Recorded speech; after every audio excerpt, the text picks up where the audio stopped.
নবীর বাণী যতই আমি ছন্দে সুরে গাই, খোদার কসম আমারে মন ব্যাকুল হয়ে যায়।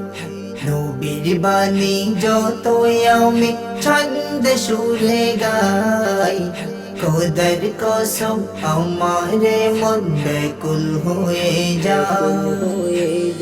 নবী নামাজেতে কয়, ওগো আল্লাহ দয়াময়, বাইতুল্লাহটা কিবলা হলে ভালো হয় আমায়।